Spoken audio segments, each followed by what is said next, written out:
Welcome to this side event on moving forward on the Arms Trade Treaty globally and regionally, which is organised by Control Arms. For those of you who do not know me, my name is Hinaway Luce and I am the Control Arms representative based in Geneva. Today's discussion is an opportunity to reflect on the achievements and challenges of the past year for the Arms Trade Treaty and to learn about the plans and proposals for the way forward.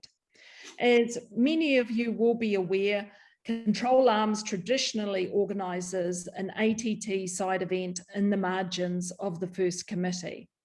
What is different this year is that the discussion is focusing not only on the work of the conferences of states parties, but also on exploring what is happening at the regional level. Today, I am delighted to be joined by an esteemed lineup of speakers. First is Ambassador Lassana Gebere of Sierra Leone, who will be a familiar face to the ATT community, as he served as the president of the 7th Conference of States Parties. Next, we will have Ambassador Thomas Goebel of Germany, who will take the lead on the ATT in 2022 and preside over the 8th Conference of States Parties. The third speaker is another familiar face, and that is my colleague and acting co-director of Control Arms, Ms. Cindy Ebbs, who will speak on the findings of a study that Control Arms has completed on regional actors and how they support the ATT. And the fourth speaker is Ms. Melanie Regimbal, the director of the United Nations Regional Centre for Peace, Disarmament and Development in Latin America and the Caribbean, otherwise known as UNLARIC. And Ms. Regimbal is going to address how the Conference of States Parties and work at the regional level interacts and what specifically UNLARIC is working on to promote the implementation of the treaty. I wish to thank both the speakers and everyone joining us today. I realise that this is a hectic moment with the First Committee continuing to take action on resolutions in New York and various meetings taking place in Geneva this afternoon. Therefore, I aim to ensure that we wrap up these discussions within 60 to 70 minutes. Without further introduction, I will now give the floor to Ambassador Gebere. Over to you, Ambassador. Thank you, Hinaway. Thank you, Chair. Thank you very much. Your Excellency Ambassador Thomas Goebel, Permanent Representative of Germany to the Conference of Disarmament. Excellencies, distinguished delegates, ladies and gentlemen. I'm sorry, I have a rather bad voice. I had a terrible sleep previously. I'm very honored to participate in this event discussing the Arms Trade Treaty by reflecting on my time as president of the 7th Conference of States Parties. So for me, this is a reflections moment. And I hope that by doing so, we will be able to identify some lessons learned and that this may be useful to my successor going forward. It gives me great pleasure to continue to serve with the current president as co-chair of the Working Group on Treaty Universalization for the CSP 8 cycle. This is something I take extremely seriously, and I hope we'll be able to do better than we did for the previous years. So let me thank the organizers, Control Arms, who have my very staunch allies throughout my presidency for providing all of us this forum. As I made clear at the time, Sierra Leone's commitment to the effective implementation of national, regional, and international arms control efforts led us to assume the presidency of the 7th Conference of States Parties. Sierra Leone is among the founding members of the ATT, having signed the treaty on 25 September 2013 and ratified it on 12 August 2014. Additionally, Sierra Leone is the only West African country and one of the only 2 African countries that have completely fulfilled their reporting obligations to the ATT. Today, I will focus my intervention on the successes and challenges of the 7th Conference of States Parties including the activities undertaken by my presidency. From the onset, I was determined to have an open, transparent, and consultative mode of operation. As such, I held bilateral and multilateral meetings with states and other stakeholders, including civil society, to discuss the best way to move forward the work of the ATT, particularly given the challenges posed by COVID-19. I particularly emphasize cooperation with civil society, who bring enormous intellectual capital and passion to the work that we do. So let me start with the activities undertaken to move forward the work of the treaty. The first task of my presidency was to settle on a guiding theme that will be drawn from my country's past experiences, and that I believe will resonate with many countries in Africa, in Asia, Latin America, Middle East, and elsewhere. I settled on regulating small arms and light weapons and ensuring effective stockpile management.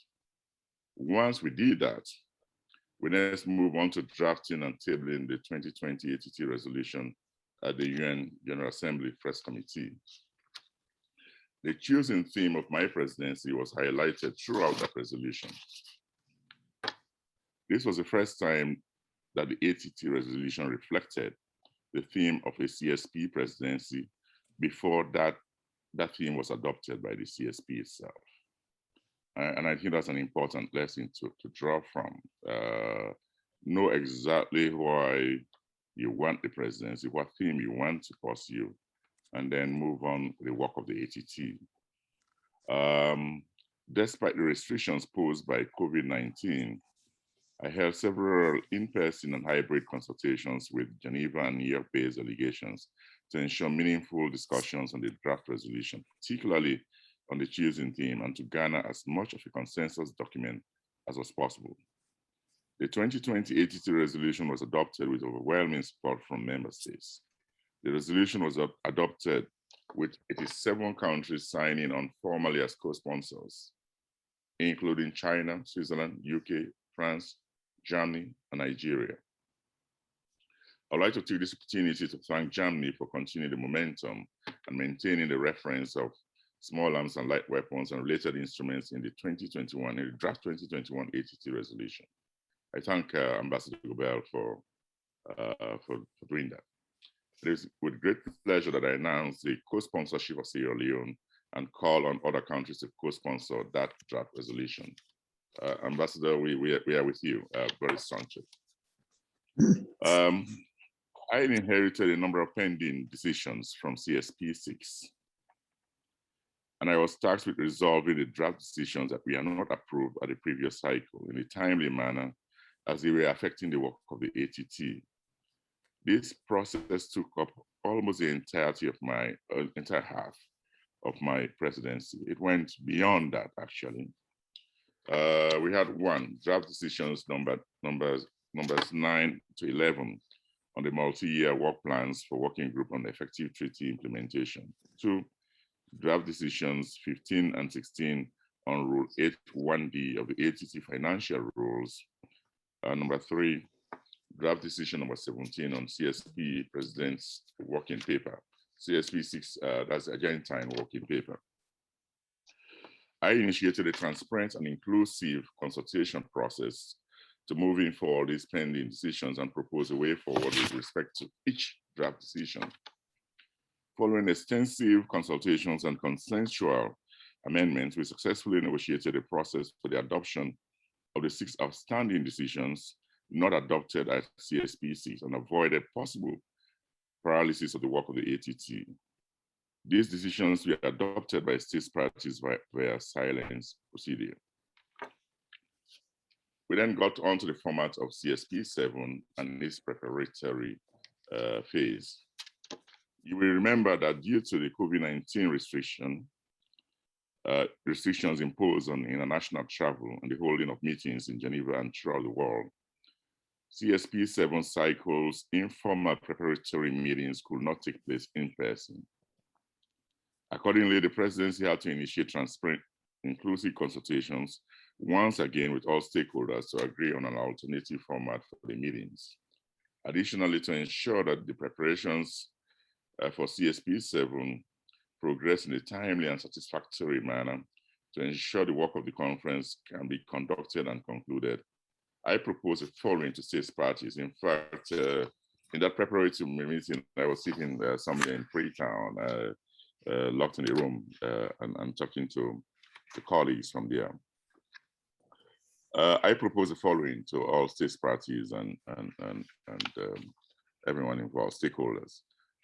One, to hold one preparatory meeting virtually in March or April 2021 instead of the traditional 2 meetings. And 2, hold remote consultations intersectionally in May or June to finalize documentation arising out of the preparatory meeting that will be submitted to CSP, that will have been submitted to CSP 7 for consultation and possible adoption or endorsement. My proposal was accepted by consensus via silence procedure. And after a year of largely written formatted meetings, the first interactive ATT Working Groups meetings was held in the virtual format from 26th to 30th April 2021. During the intersessional period, successful remote informal consultations were also held. The first one on the CSP 7 President's revised working paper. Number 2, on Argentina's revised working paper. Number 3, on WGTR co-chairs consultations on the draft proposed amendments to the initial reporting template and the annual reporting template. And 4, WGT consultations with states that are not yet parties to the treaty. During that intersectional period and after an inclusive process, I submitted a proposal on the format for CSP 7. Owing to the progressive relaxation of COVID-19 measures by our host country, I propose to hold a conference in a hybrid format, i.e., a limited number of delegates physically present at the conference center, with other delegates participating virtually, over 5 days from 30th August to 3 September 2021, as scheduled. The proposal was adopted, and we were able to organize the first hybrid meeting of the ATT community since the outbreak of the COVID-19 pandemic. All the draft decisions submitted to the conference were adopted by consensus. In the end, despite the circumstances that have prevailed due to the COVID-19 pandemic throughout my presidency, our collective efforts to advance the interests of the treaty resulted in a very successful conference. This brings me to the second segment of my reflections today, the work plan for my presidency.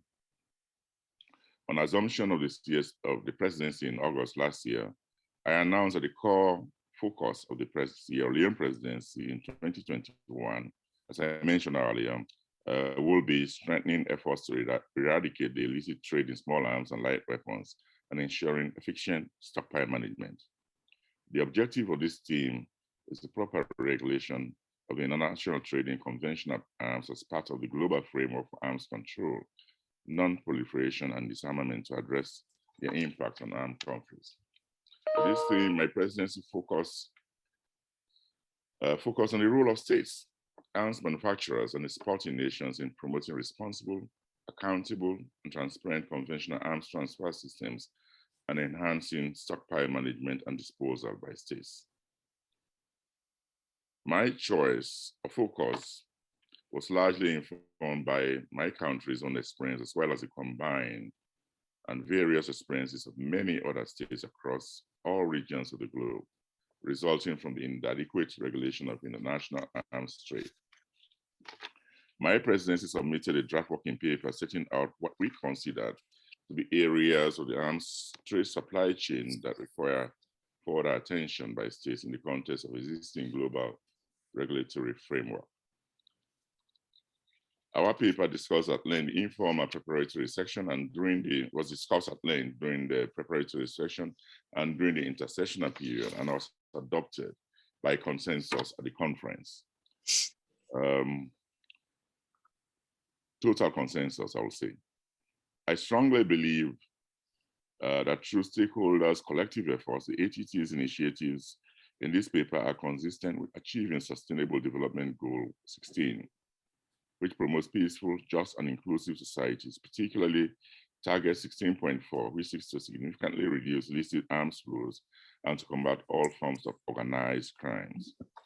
In this regard, I reiterate my call on state parties and stakeholders closely monitor and implement the recommendations listed in our paper. Another priority issue for my presidency for Sierra Leone was to strengthen the ATT through, among others, increased membership, universalization. In conformity with COVID-19 restrictions, we had to devise an ingenious way to go about doing this. After consultations with my president, His Excellency Dr. Julius Maada Bio in Sierra Leone, we decided that the president will write letters to his colleagues, other heads of states of countries that are not yet state parties, encouraging them to join this important arms control instrument. The letters were written, and I personally hand-delivered the president's letter to ambassadors and permanent representatives of 24 non-state parties.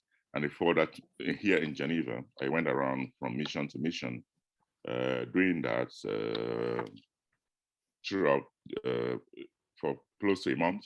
And before that, 29 letters were directly sent to their corresponding diplomatic missions or consular offices, which were not present here in Geneva. Additionally, despite the restrictions due to the pandemic, along with my then co-chair, Ambassador Federico Villegas of Argentina, we conducted individual and joint universalization activities by engaging with permanent representatives of states that are not yet ATT states parties in order to ascertain their collective government's interests and challenges with respect to joining the ATT. We also held follow-up consultations, sometimes via Zoom, during the intersessional period, and proposed actionable points towards making progress. We engaged, my colleague, Ambassador Villegas, and I also engaged with one extremely important country to participate. And that country actually participated, although they refused to, haven't yet signed up, but I think they are on the brink of doing so. Furthermore, my presidency, along with the Interparliamentary Union, developed a project to engage members of parliament across the world in the universalization of the ATT. To kick off the project in a concrete manner, we did a joint letter, which I signed as president of CSP7, and the Secretary General of IPU, Mr. Martin Chongong, signed as well, requesting parliamentarians to raise awareness about the treaty and generate a constructive dialogue on the impacts of the illicit flows of small arms and light weapons. We sent the letters to 80 parliaments of countries that have not yet joined the ATT. I look forward to continue our engagement with parliamentarians through this project, obviously in collaboration with my successor, Ambassador Gobel of Germany. As you know, also as a result of very intense bilateral engagements, we got the Gambia to send its defense minister to CSP7 and announce that the Gambia is joining. That process is now on.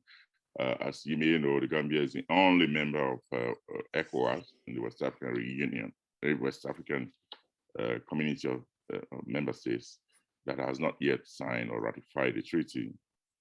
But my president was on the phone a few times with the president of Gambia, and they've agreed to formally ratify the treaty. That process is now ongoing, and we've gotten some support from you in civil society, and the IPU has also gotten in touch. Ambassador Gobel and I will be doing follow-up on that. Colleagues, ladies and gentlemen, in my humble opinion, although the circumstances of my presidency, we are not ideal, but I do believe that we are able to keep the ATT on track and we were also able to hand it over to Germany in a very sound working order.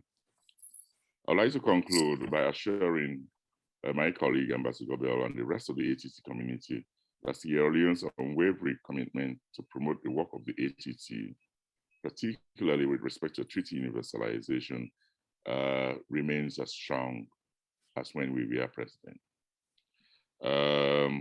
Our efforts we remain committed to the efforts that we choose as a theme, which is to eradicate the illicit trade in small arms and light weapons and ensuring stockpile management. I'd also like to assure our colleagues in civil society that we remain very strong friends of you, and we thank you for the great support that you give to this community. Thank you very much. Thank you. Well, thank you very much, Ambassador Gebere, and congratulations for shepherding the ATT through what was a challenging year. And I agree with you absolutely that you were very transparent with all delegations. And one of the great successes of your presidency was getting the Conference of States Parties back on track and really laying a very solid foundation on the issue of universalization. It's been a pleasure to work with you and your team of Patrick and Asat over the past year. And we're very much looking forward to continuing this cooperation as you take on the role of co-chair of the working group on treaty universalization. So thanks again. I now turn to Ambassador Goebel, who has only relatively recently arrived in Geneva. Ambassador Goebel, on behalf of Control Arms, I wish to extend a warm welcome to Geneva and to the work of the ATT. We are really looking forward to working with you and your team in the lead up to and during the 2022 Conference of States Parties. So over to you, Ambassador. Thank you very much. Thank you very much, Yunaway, and thank you for this nice words of welcome. Yes, good afternoon, good evening, wherever you are.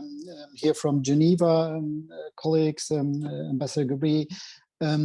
So first of all, I would like to thank you for inviting me to this event. I think moving forward on the arms trade treaty globally and regionally could well be the motto of the German presidency of the CSP8, which started only last September. I'm very glad having the opportunity today sharing what I would still call the first outline of the year to come. But first of all, I would like to join in a way and thank Sierra Leone and Ambassador Gebere for having really most effectively and successfully accomplished a CSP7 cycle under this prevailing difficult conditions of the COVID-19 pandemic. So this momentum of the CSP7 needs to be maintained, and I can assure you that Germany, as a presidency of the CSP8, is entirely devoted to contribute to this task to fully implement, strengthen, and further develop the ATT. Ambassador Gebere just gave a short summary of what was in the center of his presidency. So I think the rich thematic discussion on small arms and light weapons and stockpile management initiated by Sierra Leone has shown how this subject should be articulated and addressed in the context of the ATT. And we should certainly explore further synergies between various instruments and initiatives, such as the United Nations Programme of Action, the International Tracing Instrument, the Firearms Protocol, or ongoing discussion on technical guidelines. I think we will have to make full use of the input of the Sierra Leone presidency, laying the ground for several decisions in this regard, which will be pursued under German presidency. One of the tasks, namely to formalize discussions concerning post-delivery cooperation experiences from both exporter and importer perspectives, will be at the heart of the German presidency, but I come to this later. I also wanted to thank Ambassador Gebere for the support of the of the ATT resolution and the co-sponsoring of the ATT resolution, which we presented this year in the first committee. So, however, I would say there are even more successes with regard to the CSP7, which are also very important to us and for our presidency. So, as you know, the CSP was also able to resolve a long outstanding issue regarding financial obligations, originally mandated already from the CSP5.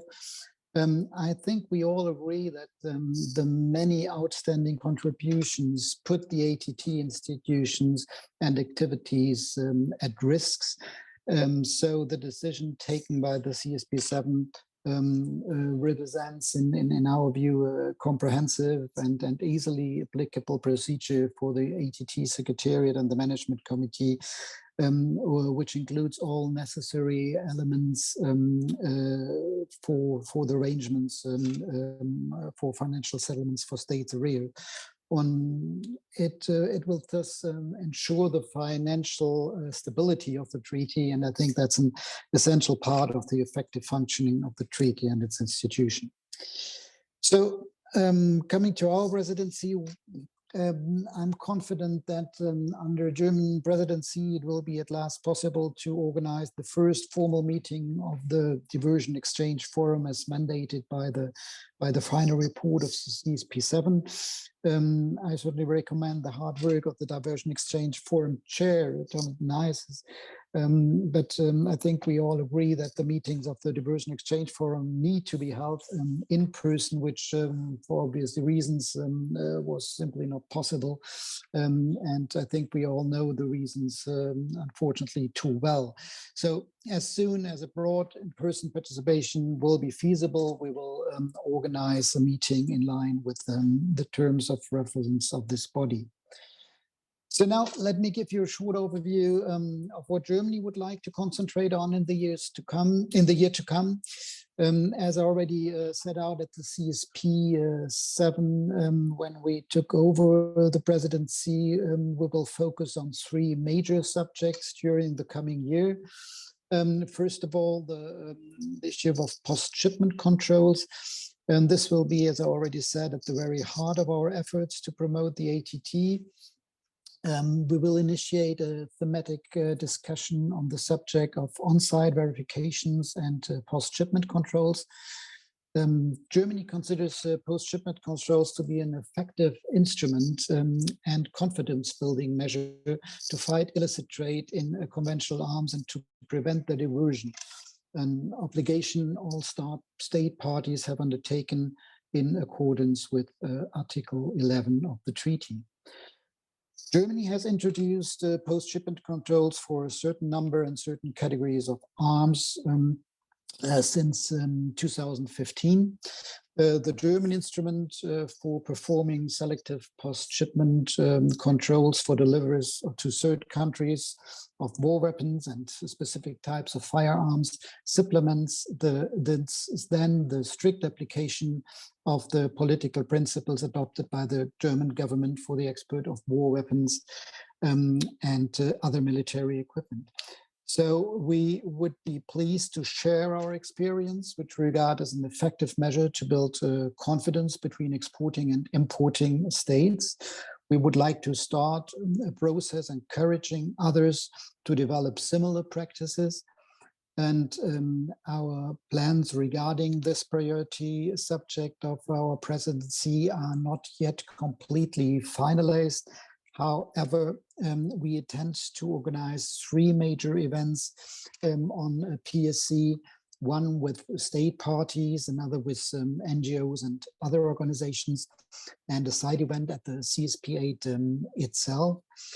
The outcome could be a sort of a best practice guide or sort of a handbook identifying the prerequisites and the challenges for an effective implementation of post-shipment controls. Second, is universalization. We just heard the efforts Leone undertook in this regard. However, I think we all know universalization of the ATT remains a challenge. With 110 states parties to the treaty and further 31 which have signed it. There are still a number of important arms producers which have not formally pledged their commitment to the ATT rules for arms trade. So we will continue the efforts to convince those states and a number of other bystanders that it is in their own interest and that of their people to help create a binding legal framework for international arms transfers. The understanding of the ATT objectives amongst non-state parties is certainly key to promote further universalization, as the ATT is often falsely perceived as a disarmament treaty.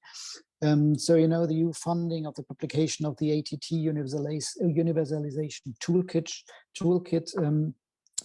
will certainly, in this regard, play a vital role in further promoting the ATT and its goals.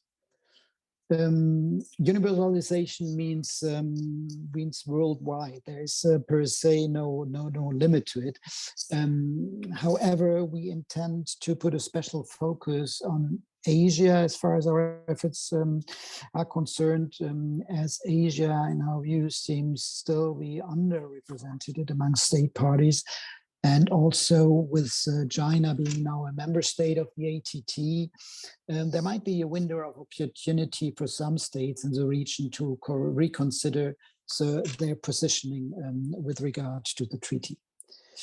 Third, but certainly not last, is stock taking. We have all taken note of the fact that no amendments to the text of the ATT have been proposed to the CSP. This could be interpreted perhaps as an expression of satisfaction by the state parties with the treaty as it stands. I think while this holds certainly true for the text of the treaty, it might be a little bit different with regard to the state of play of the implementation of existing obligations. So stock taking with regard to achievements and successes, as well with regard to shortcomings in implementation, which certainly exist, remain therefore crucial. We have tasked SIPRI with a study on the first 6 years of the ATT, its organs, its working groups, its outreach, etc. And we will be happy to divulge the respective findings and stimulate a debate on how to reach the goals we set ourselves when crafting this treaty. Ladies and gentlemen, as presidency, I think a presidency can only be successful with a strong team on the side. So I'm pleased to report that that I have received positive responses by all nominated candidates for chairs or co-chairs of the ATT Working Groups. Ambassador Gary has just confirmed that we will continue chairing the working group of treaty universalization. However, I ask for your comprehension that I will share the list of all the office holders only once I have informed all the member states about where we stand. However, I'm also counting on the continued support of civil society for their relentless dedication to promoting the ATT through events like this today also. I think the ATT benefits considerably from the participation, experience, and recommendations of civil society. Civil society organizations are at the center in support of ATT universalization as well, providing information sharing and also maintaining public pressure to maintain the prioritization of the treaty on states' political agenda. Ladies and gentlemen, Germany, together with the EU member states, was among those who signed and ratified the ATT at an early stage. Together with the EU member states, we helped to create and administer the Voluntary Trust Fund. Most recently, we were cooperating with colleagues from other member states in the Management Committee of the ATT, as well as the VTF Selection Committee. So I'm confident that together we successfully continue in upholding and further strengthening the treaty, and yes, with the objective to making it the gold standard for both arms exporters and importers, and that's an important element of an effective multilateralism and a rule-based order. So thank you very much. Well, thank you very much, Ambassador Goebel. And, I very much agree with your last comment about ensuring that the ATT is the gold standard for the exporting and importing of control arms. I was actually going to ask you about the office holders for next year, but you preempted my question. And so we look forward to that, receiving news of that announcement very soon. And all the best of luck to you and your team in New York today, who will be shepherding through the resolution at the First Committee. And a special shout out to Stefan, who I know has been doing much work on this. So thanks very much. Now, I have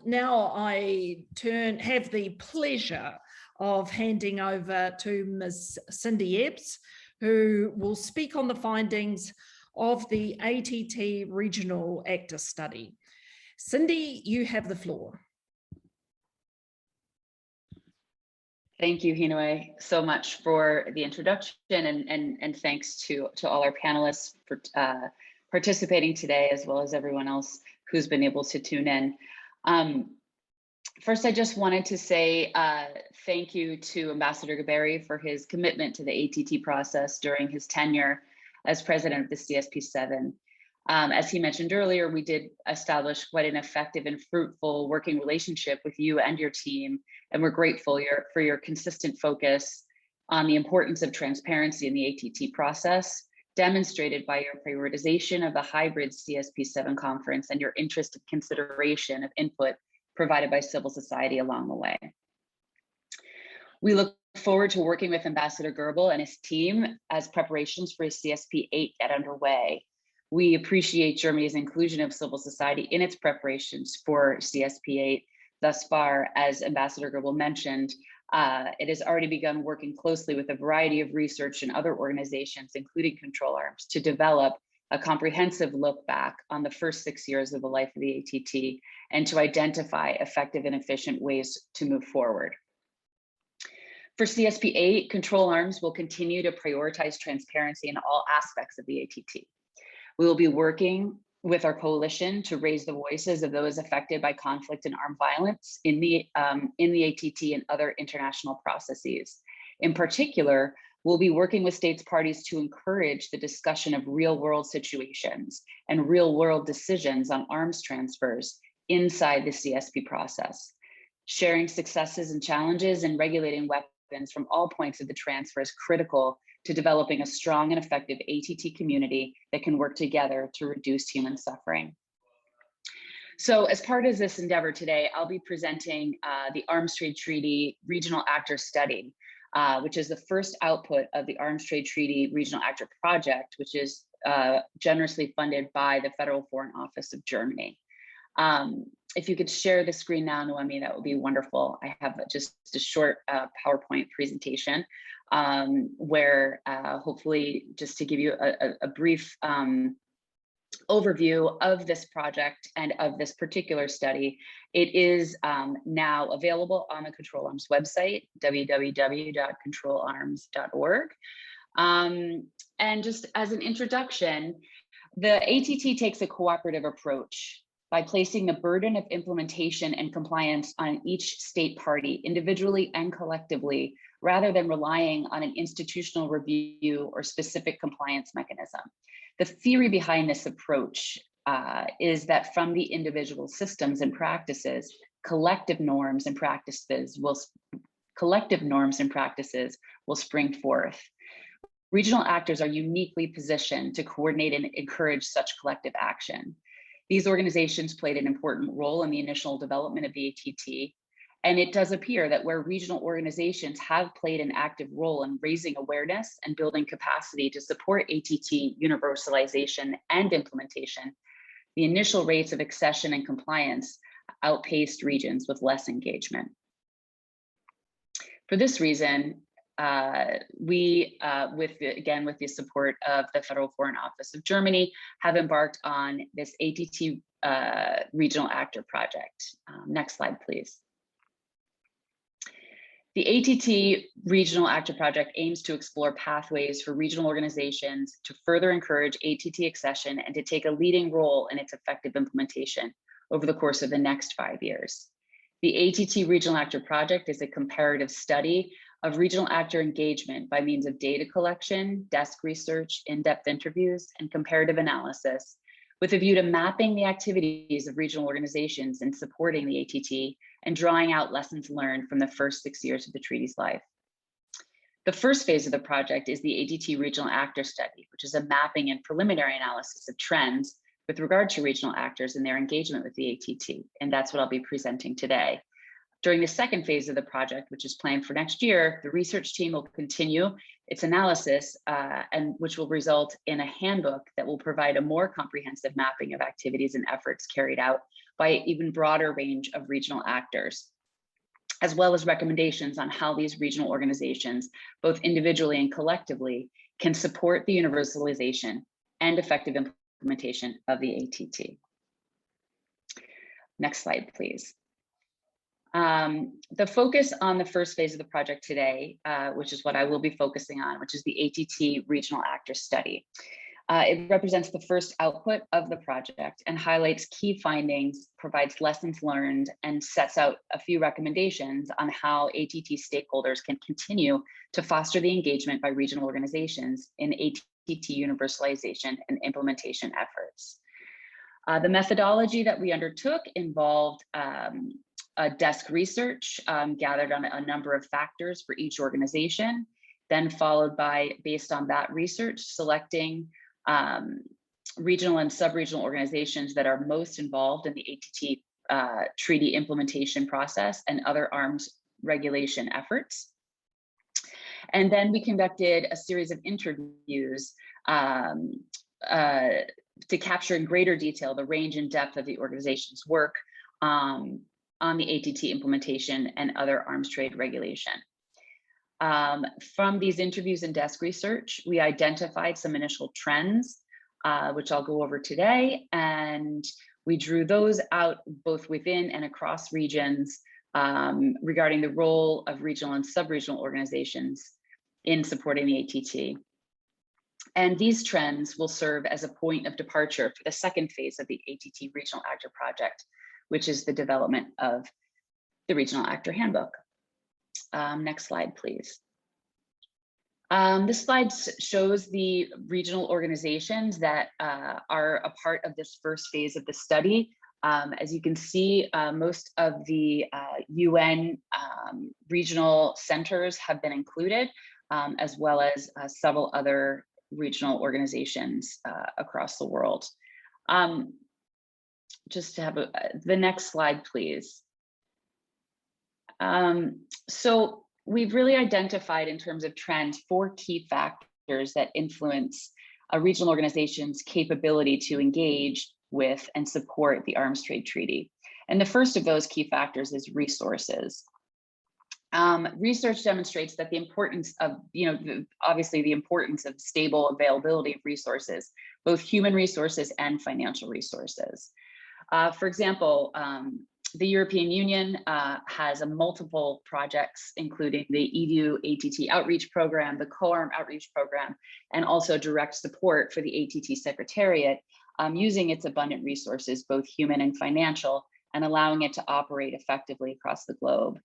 UNLREC, which we'll hear about more in a little bit, also has stable funding for the past few years, which has really been excellent in matching the strong political commitment by states in the region to supporting the ATT.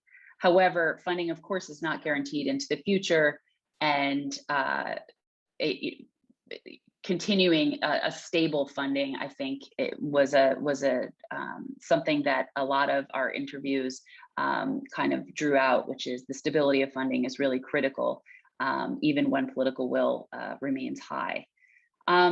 With regard to UNREC's work, the breadth and scope of its mandate, which is to assist 54 members on a range of disarmament and arms control matters, poses a resource concern, particularly in human resources. And UNREC is particularly, its very broad scope really limits its ability to participate in all of the relevant projects organized by other stakeholders in Africa, and then limits the opportunities to increase the awareness of its own expertise and mandate. Resources with regard to CARICOM, their resource constraints appear to be mostly financial, despite the strong commitment and political will there, as well as a wealth of human resources, the finite financial resources. CARICOM is faced with competing priorities that really necessitate some difficult choices. The second factor we look that kind of came out through this process is awareness and coordination. Awareness is critical of really the capabilities of each of the regional organizations and within that region. For example, UNREC, again, its projects and priorities are determined by assistance requests received from African states, which certainly allows for a tailoring of assistance that is, of course, helpful in such a large region. But the key challenge to UNREC and other regional organizations is the lack of awareness of these resources in certain countries, and an emphasis on outreach would ensure that UNREC's expertise and assistance are targeted towards states who require it most. Awareness is also a key factor for the SADC region in Southern Africa. Unlike the ECOWAS and its extensive work relating to its own Convention on Small Arms and Light Weapons, for SADC, there are only a limited number of publicly available resources that highlight initiatives in support of the implementation of the SADC protocol, and even fewer that detail how such efforts complement international arms control instruments. So this lack of visibility has really limited the awareness and the understanding of the synergies that do exist between the SADC protocol and the ATT and among the broader community. Moving to coordination, as is seen in most every international instrument, universalization and implementation require coordination. On the regional level, coordination certainly plays a role. In the EU example, the ATT outreach program prioritizes donor coordination to map the activities of other organizations, and it allows the identification of effective strategies and common challenges in order to develop good practices over time and to avoid unnecessary duplication and overlap. And lastly, on coordination is CSAC. Among the key lessons from CSAC's work, which is in Southeastern Europe, is the clear value of developing, where possible, a coordinated regional strategy for small arms control, which they've achieved with their Western Balkans roadmap. And the internal coordination that the Western Balkans roadmap has enabled has really proved highly effective, and has in turn enabled CSACs to meaningfully coordinate and provide support to other regions, like in the Caribbean with CARICOM, as they work to establish parallel cooperative efforts. Next slide, please. The third key factor is synergies between regional and international instruments and regional and international activities and organization. Synergies we can see in ECOWAS's work, its persistent work to enable that collective action, that kind of collective action has translated from the regional context to the ATT. West Africa has benefited from the concerted efforts by the ECOWAS Commission on Small Arms Control, including on the ATT's negotiation and universalization. Both in the negotiations and following the treaty's adoption, ECOWAS has worked effectively to address arms trade regulations challenges specific to West Africa, including political prioritization, technical and capacity limitations, and some general reticence toward taking on new obligations in this space. And Synergies also play a role, of course, with UNLRAC, and UNLRAC's work makes clear the power of really putting to use these synergies among different arms control instruments.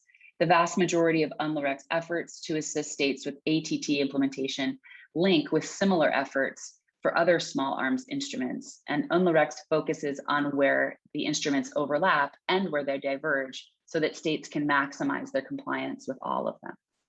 And the last factor is political commitment. Political commitment, of course, on both the national and regional levels is critical to the success of regional actors in supporting the ATT. For example, with CARICOM member states, they enjoy a high degree of commitment to controlling the arms trade and reducing its harmful effects in the region. And this strong political will, despite resource constraints, has led to a high uptake of ATT among CARICOM member states. And also political commitment plays a role with UNRCPD in Asia and the Pacific. On the other hand, the lack of broad political commitment across the region to support arms control instruments can prove challenging, even when a regional organization provides effective, timely, and comprehensive assistance. UNRCPD has developed and delivered consistent training programs across a very large region of Asia and the Pacific, and the trainings cover ATT, the UN Program of Action, and other international arms instruments. A key challenge that UNRCPD faces in its small arms control work is the sheer diversity of the region that the organization is mandated to cover. So diversity in linguistic, geographic, cultural, and developmental terms, and indeed varying political commitments. Next slide, please. So by identifying these initial key factors, resources, awareness and coordination, synergies, and political commitment, as well as a few others, the ATT Regional Actor Study is the first step in assessing the current role of the regional actors in supporting the universalization and implementation of the ATT. As we broaden and deepen our research in the coming months, we will prepare to address challenges and highlight opportunities for regional actors to work together to enhance the ability to reduce human suffering caused by the irresponsible and illicit arms transfers through strengthening arms control efforts regionally and globally. Thank you for your attention, and I look forward to any questions you might have. Right, thanks very much, Cindy, and thanks for that. You know, what was a efficient but comprehensive readout from the studies. That's great. Thank you very much. And so now we come to the fourth and final speaker for today, who, as I said at the beginning, is Ms. Melanie Rengenbull, who leads UNLRAC, which has an impressive track record of promoting and achieving concrete outcomes across an array of disarmament and arms control standards. Melanie, thanks very much for joining us today, and you now have the floor. Good morning, everyone, and greetings from Lima, Peru. It's a pleasure to share the speakers panel with all of these distinguished representatives. Cindy, I quite enjoyed your presentation and seeing how the regional aspects are being reflected here in the region. Let me just see if I can share my screen, and if not, maybe Hingwei, you could help me out here, just so that we don't waste time as I try to share my screen with everyone. This morning, I've been asked to share with all of you the regional background and context in which the ATT is being implemented in Latin America and the Caribbean. As predicted, Henry, I am unable to share my screen. If you could help me with that, that would be fantastic. Thank you. Thank you. So as I was saying, I've been asked to share with you, we can go to the next slide, a little bit of the context in which Latin America and the Caribbean are implementing the Arms Trade Treaty in the region. It is, of course, no secret that Latin America and the Caribbean is one of the most violent regions in the world, where our homicide rates are well above the national average across the globe. And this is both a symptom and an effect of the extensive proliferation of weapons, illicit weapons in our region. Next slide. please. If we look at the averages, as I was saying, we are very well above the global averages, and the majority of the homicides that are created or committed in our region are done so with firearms, which means that we have an issue of proliferation. And this issue of proliferation comes from two basic sources. One is the illicit trade, and the other one is the diversion of these weapons that have been acquired in legal settings but are somehow diverted. We can go to the next slide, please. When we look at illicit trafficking versus diversion in the region, like all other regions of the world, of course, the definition of trafficking and diversion doesn't change because we're in Latin America and the Caribbean. But however, perhaps the modalities are quite different. And what is interesting in the region of Latin America and the Caribbean is that both factors are absolutely key to understanding the phenomenon of the very high armed violence rates. And I think this also explains why there is such an importance attached to the implementation of international instruments related to arms control, small arms and light weapons, the arms trade treaty, the political commitment that is existing in Latin America and the Caribbean on the importance of implementing these instruments is very, very important. And as Cindy pointed out in her presentation, really in Latin America and the Caribbean, all of these instruments kind of merge together to strengthen the ability of states to implement these different issues. So here are some of the examples that we encounter commonly in the region when it comes to illicit trafficking and diversion. One of the new trends that we are seeing, which is not so new, but in the last decade or so, is really the trafficking via postal and shipments and packages or luggages in points of entries. This is the most common set of trafficking, and the majority of trafficking incidents in the region do take place under the modality of the AMP trade. And so it is very important that when we look at implementation and practical manners of the Arms Trade Treaty and or any of the other small arms instruments, that we focus on these aspects, because what we're not seeing commonly, although it does happen in some cases, is the trafficking of large scale shipments of illicit arms, but rather very small components that are coming through. And that is also coming through greatly in parts and components and the reassembling that is taking on later in the process.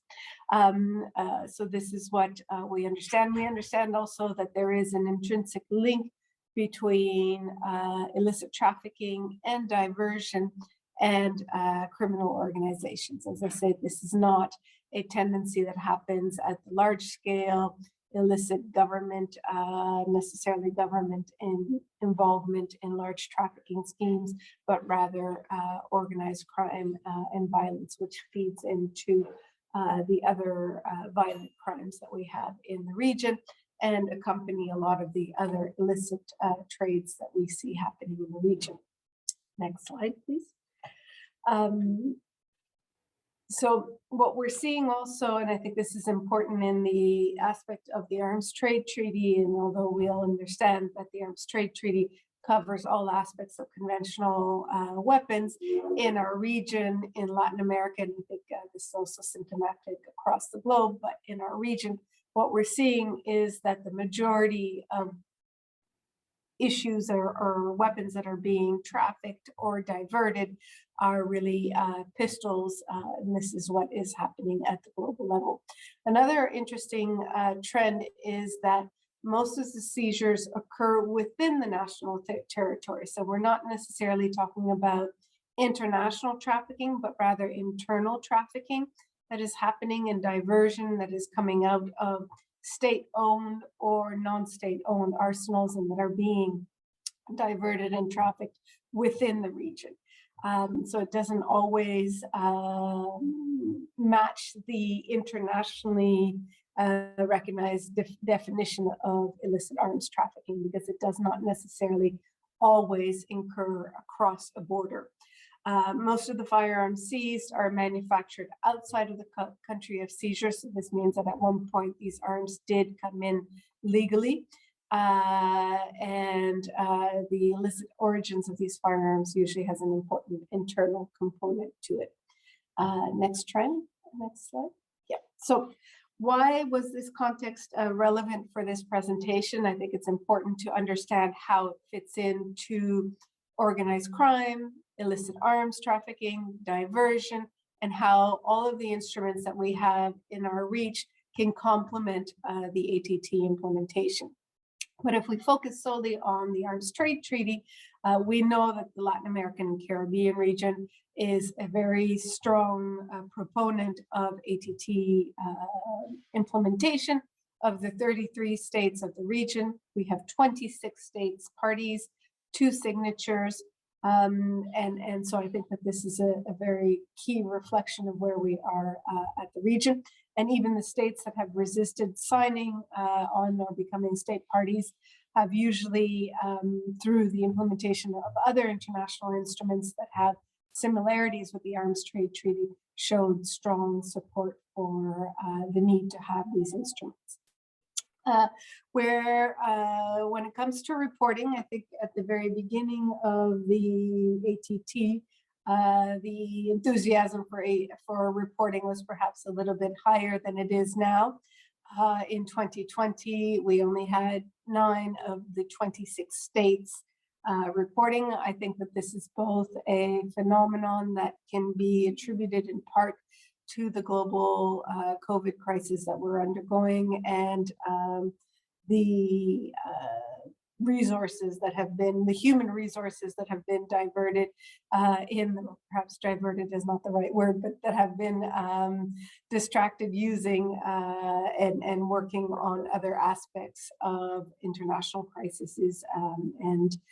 The majority of our states, as you know, have very small institutional capacity in terms of quantitative personnel that is working on these issues. And I think that they have just been overwhelmed with the responsibilities of having to address the COVID crisis. And I think that this can also explain in great part, perhaps, the descent in the number of reports that have been presented in 2020 and 2021. I think there are one of the advantages that we have in this region is that there are several international actors lending technical, political, and legal assistance to further ATT implementation.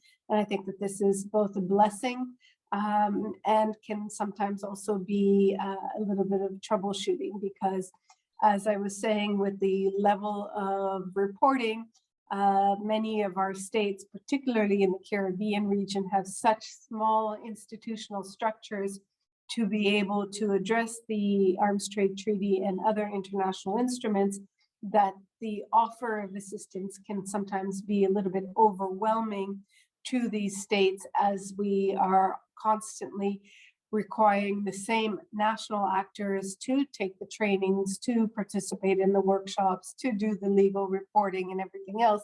And sometimes there is just a higher offer than there is at time the capacity to absorb that assistance.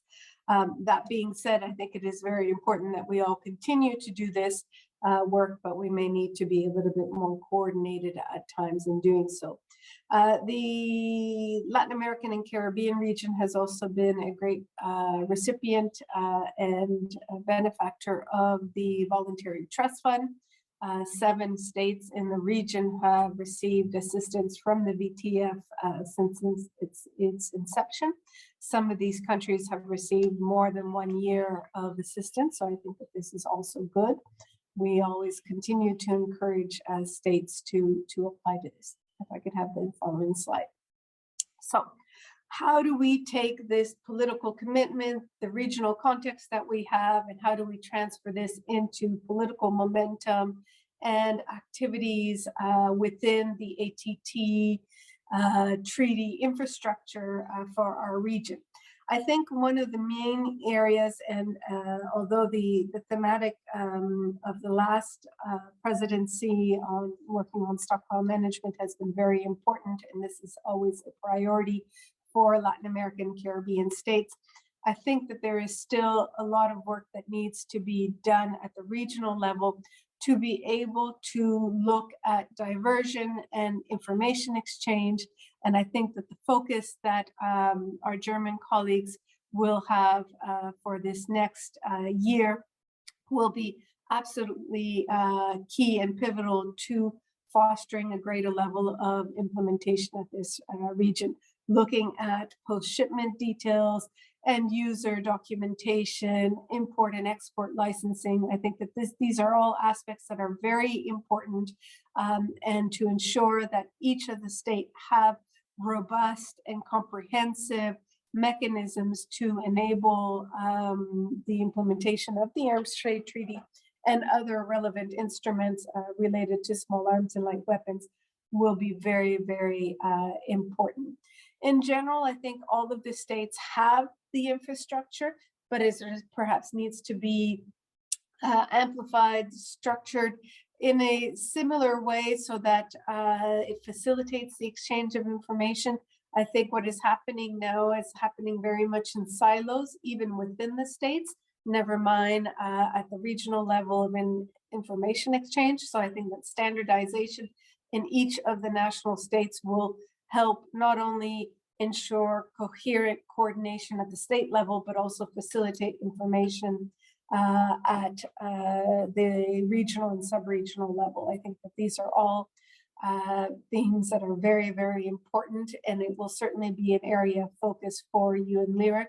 And we're delighted to know that this is also going to be an ongoing focus for the ATT structure in general. I think that illicit brokering and all themes related to shipments and transshipments and post-shipment issues, but also brokering, are issues that have been discussed for a number of years, but have never really been advanced in a concrete manner. And I think that this is a very important area of focus for the Arms Trade Treaty in the Latin American and Caribbean region.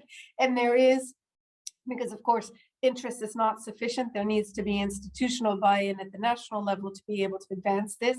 And this is something that we are seeing an augmentation in requests from states to work on these issues, which I think is a very good indicator that there is interest to be able to look at these issues in general terms. And I think that that goes even further than just political buy-in, is the institutional buy-in to be able to advance this. So I think that this is very good news for our region. If I could have the next slide, please.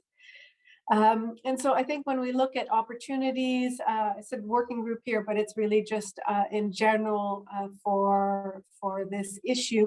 I think for Latin America states, I think that we continue to be at the initial states. There is a lot of disparity between each of the states as to how they are structured, how advanced they are on import and export mechanisms and documentation and information exchange in general, both at the national and the regional level. So I think that this is a very important area of focus, learning from other regions as to how and what has worked in their region, and then also looking at the regulatory and legal structures that need to be in place to be able to facilitate this exchange will be very important. As a region per se, there are no formal channels currently in place to facilitate this exchange of information. The closest region or sub-region in our area that has a mechanism that does not really come to be an official formal information exchange mechanism, but that does foment some discussion around this, is through the Mercosur, which is the Southern Cone states in Latin America. Through their Mercosur Technical Working Group on Arms and Ammunition, there is the initial seed of information exchange on these issues. The other mechanism that could be similar to it, but would really need to be strengthened to really consider it an information exchange mechanism, would be through the SICA sub-regional organization, which is for Central American states, where there is also some dialogue on ATT and small arms related issues that looks at import and export mechanisms. But again, it's not a very detailed, structured discussion. And so I think that these are mechanisms that we could draw on at the sub-regional level to really strengthen information exchange on diversion and shipment and post-shipment documentation, and looking at these issues in greater detail. If I could have the next slide, please. And my final slide here is to provide an example of another regional initiative, which, despite not having a regional structure to discuss diversion formally, we do have the Caribbean Firearms Roadmap, which looks at implementation and prevention of illicit proliferation of firearms and ammunition in all its form, looking at all of the instruments, including the Arms Trade Treaty, which allows us to establish a plan for the next 10 years. This is an initiative that was spearheaded by CARICOM, UNGA, and the government of Germany to establish a firearms roadmap over the next 10 years, where we will have the opportunity to implement with all 16 Caribbean states a very methodological and national implementation of the main areas required to really combat illicit trafficking and to prevent diversion at the regional level, but through national actions. The roadmap is precisely that. There's a plan, a 10-year plan to be able to implement the various international instruments related to small arms control and the arms trade in the region. It looks at practical operational ways in which we can implement these effects. And the Arms Trade Treaty is scattered across the 4 main goals. We look at frameworks to reduce the illicit flows, bolstering law enforcement capacity to address these issues, but also manners in which we can systematically decrease diversion in the region. And so there is a strong political commitment and operational institutional commitment on the part of the 16 Caribbean states to move forward on this implementation. And I think that any and all of the initiatives that the Arms Trade Treaty apparatus undertakes in the next year can be properly reflected and implemented through the Caribbean Firearms Roadmap as a way to go forward. And this, in the 6 or 8 minutes that I was provided to do the presentation, would be a very quick summary of where we are in the region as far as context and why the Arms Trade Treaty is so important to the region, understanding what are the trends, and most importantly, seeing how the Arms Trade Treaty international mechanism can be used and taken advantage of by the Latin American and Caribbean states to see what are the mechanisms that we can draw from at the global level to implement at a regional and national level in our area. And I am certain that the Latin American and Caribbean states will continue to be strong supporters of the Arms Trade Treaties and active participants in all of the frameworks and initiatives that are launched under this. So thank you so much to Control Arms for inviting me to share with you this quick presentation. And please know, Ambassador Goebel, that you can count on UNLYRIC to help with the supporting states in the implementation of the Arms Trade Treaty in our region. So thank you very much for your attention. Melanie, thanks very much. That was an excellent presentation, and it was really interesting to hear about the latest trends in the Latin American and Caribbean region. And Ambassador Goebel talked about the importance of the Diversion Exchange Forum under the ATT meeting as soon as possible, and that has to happen in person. And I think that your presentation was a really important reminder that that forum, requires the input and experiences of a range of countries, and especially developing countries. So thanks very much. We have time for just a couple of questions. I know that time is really against us.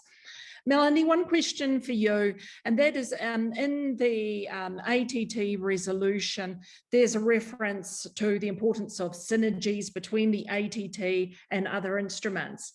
From your perspective, from the regional perspective, is the international community really making the most of these synergies between the different treaties on conventional weapons, or is in fact there are a number of gaps and duplication?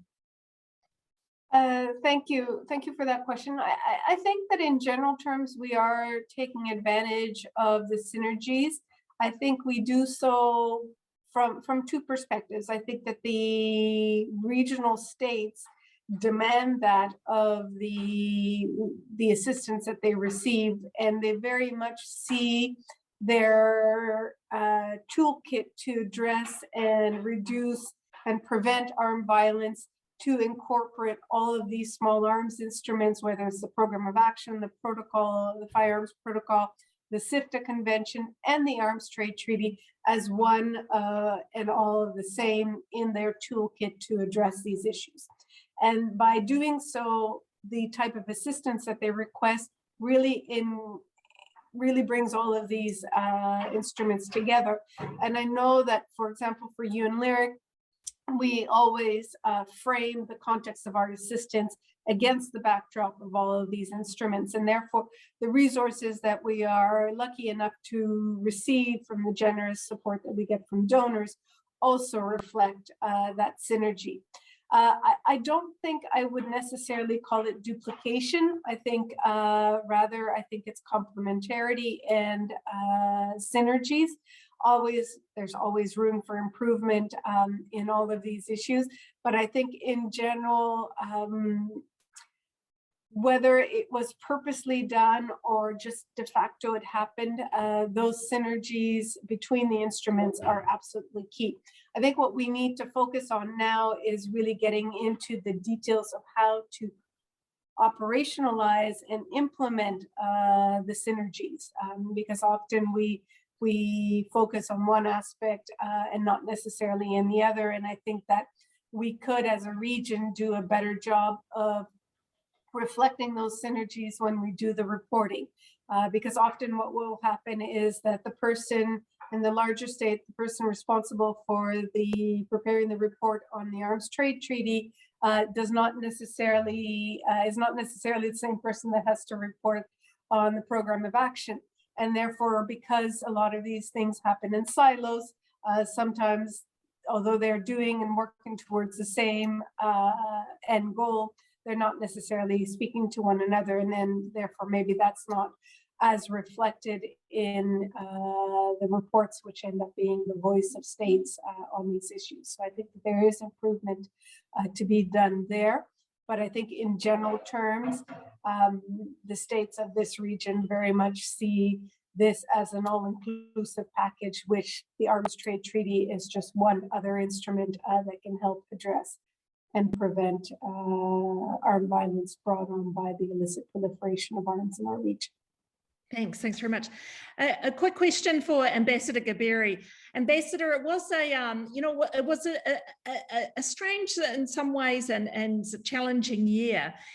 For you, what was one personal highlight?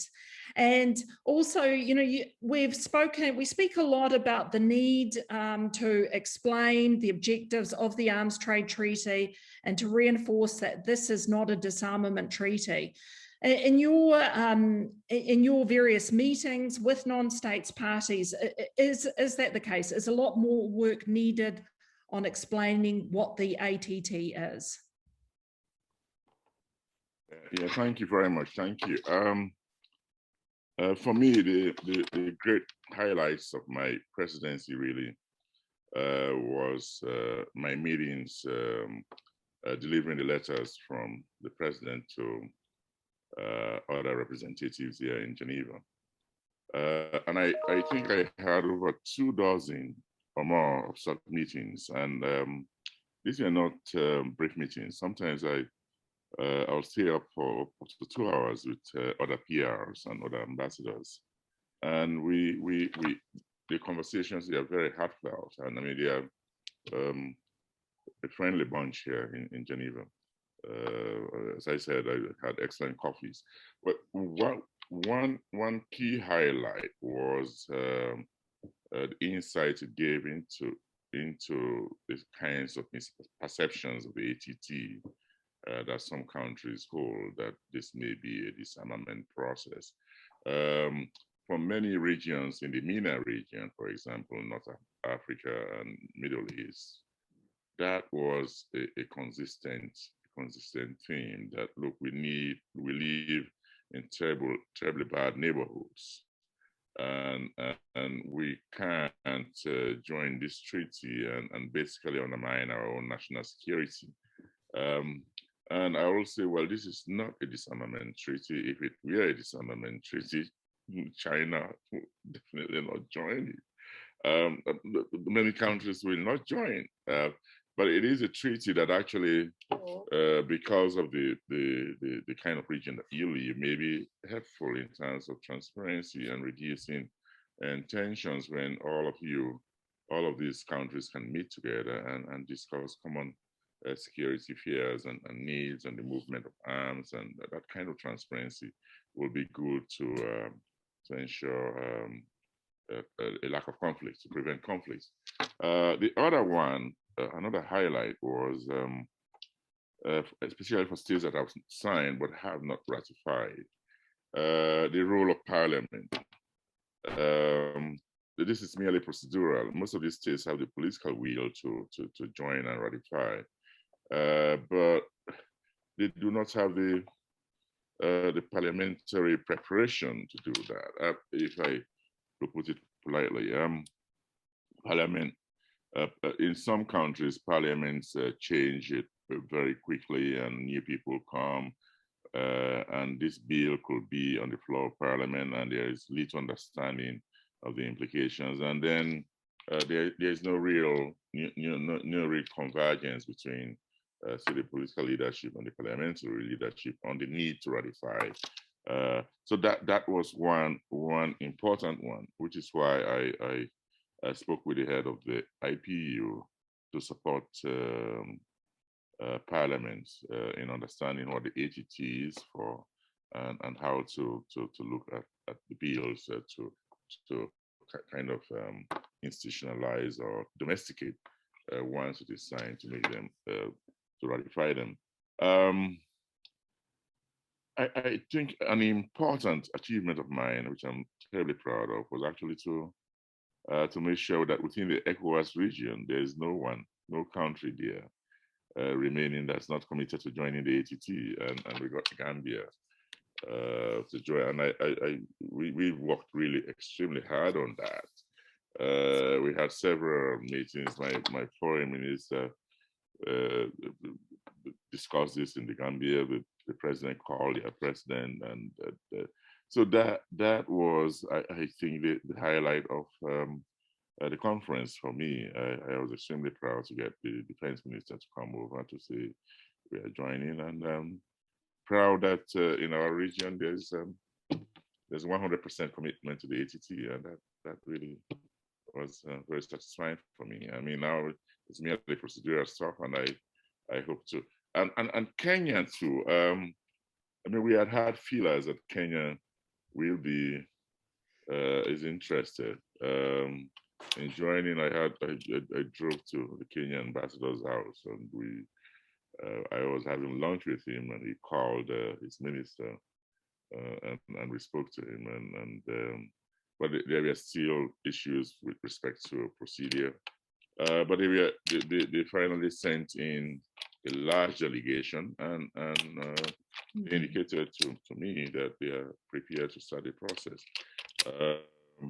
Our interaction with the United States was also very, enlightening. I mean, our initial conversation, me and Ambassador Villegas with the ambassador here, and subsequent conversations with department officials directly handling these, was also very useful. We were not able to get what we wanted from them completely, but they also sent a delegation and continue to show a very strong commitment to be part of the ATT community. So those are some of the things that I consider really important. And also, I mean, our paper, as I said, I mean, there were up to the very last minute, there were issues being raised. And by the way, thank you, Controller Hans, for the great work that you did on that paper. I can't thank you enough for that. But we consulted very widely, and up to the very last stage, actually, before the consensus vote, we were still having strong conversations with other countries. South Africa, surprisingly, was one, but the backed out. I was actually at my Babas when the South Africans called me that we are supporting this. France and our good friends in the UK did some very good background work for us, and that we are proud of that association. But those are some of the things that I feel extremely proud that we are able to do, despite the very constraining circumstances of COVID. Yeah, no, thanks very much for sharing those insights with us. And I too agree that those are some highlights to be proud of. Ambassador Goebel, many people on this call today would have had their ears pricked when you talked about that Germany will be hosting is looking to host 3 meetings around your work on end user control. Will a schedule for those meetings be announced, and when do you hope they will actually get underway? Just 1 minute, Yeah. After Ambassador speaks, I have to take my leave. My next meeting has started, but I'd like to hear from His Excellency. Okay. Thanks very much. Thank you. Thank you. Goodbye. Yes, thank you for the question. So as far as the preparation is concerned, so first we will now, once we have all the office holders in place, we will certainly first meeting discussing also the agenda and the plan and the dates for the year to come. There are not yet fixed dates for this event. We will try to certainly organize this back to back to meetings that we will have within the treaty. This is really a question which we will have to see when we have the broader picture of the different events which we have to schedule, which we have to organize. So, but once it's clear that we will have this triad, that's to say that we want to discuss and take this up first with the state parties, with the member states, and then widen this with NGOs and other organizations before, and that will certainly then happen at the margins of the CSP8, and then it will be in Geneva, as we plan to have the CSP8 in Geneva again. This will happen then in Geneva. I listened what Ambassador Gabriel just said, and I envy him a little bit that he can already look back on this good results and achievements he had under his presidency last year. So I cannot share at this moment very much of similar experiences. However, I wanted to thank the Melanie and Cindy for the presentations, which really encouraged me in a certain way. First, when it comes to look for synergies and making really use of the synergies which exist, which we will certainly try to do, and also when it comes to the encouragement, at least that's how I understood it from Melanie, when it comes to post-shipment controls and having a closer view on what is happening once the once a regular export has taken place, because I understand that most of the diversion is comes afterwards, and I think that's where we have to look closer on. Yes, so thank you very much for having the opportunity to be with you, and I'm a beginner. Ambassador Gabri is a professional, so we'll try to continue together. And I'm very happy that, as he announced, that he will be still